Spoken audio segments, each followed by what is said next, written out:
Saya bernama Asnaini, bertugas di SD Negeri 7 Blang Pidi. SD ini berdiri pada tanggal 1 bulan 12 tahun 1984.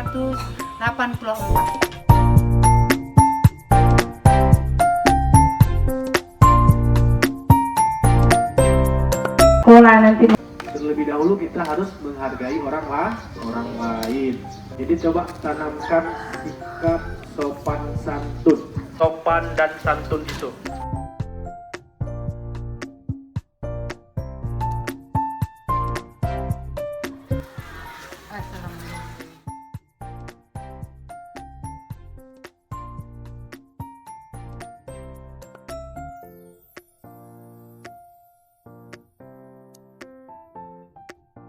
Dari panitia tentang melaksanakan sosialisasi dan in-house training IHT, yaitu peningkatan sikap sopan santun peserta didik melalui layanan bimbing.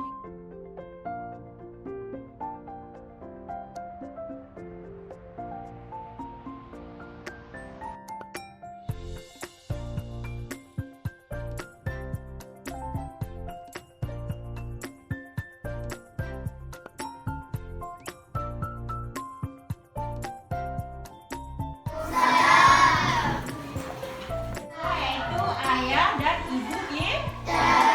Kita di sekolah menerapkan sopan santun terhadap siapa di situ?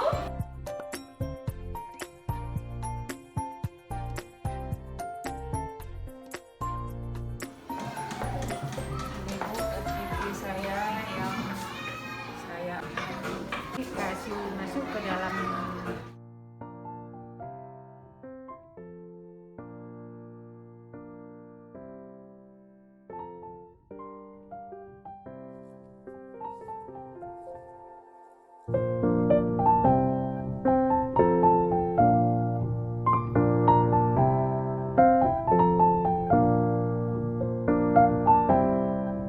Perkenalkan, nama saya Rusina.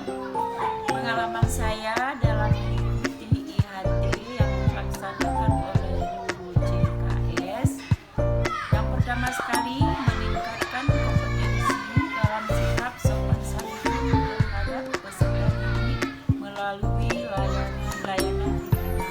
Warahmatullahi wabarakatuh. Perkenalkan, nama saya Rizky. Setelah kami mendapatkan bimbingan dari guru tentang sopan santun terhadap orang tua, guru dan teman-teman, maka tingkah laku kami sudah lebih baik dari sebelumnya. Makasih. Assalamualaikum warahmatullahi wabarakatuh. Assalamualaikum warahmatullahi wabarakatuh. Saya mewakili dari orang tua Muli Warid SD Negeri 7 Blang Pidi. Setelah melaksanakan program guru CKS tentang perilaku sopan santun terhadap peserta didik, sangat jauh perubahannya. Dari sopan santunnya kurang melekat pada dirinya, sekarang sudah meningkat. Dimulai dari berperilaku sopan, berperilaku baik dan berakhlak mulia. Kami berterima kasih kepada Dewan Guru di SD Negeri 7 Blang Pidi, Aceh Barat Daya.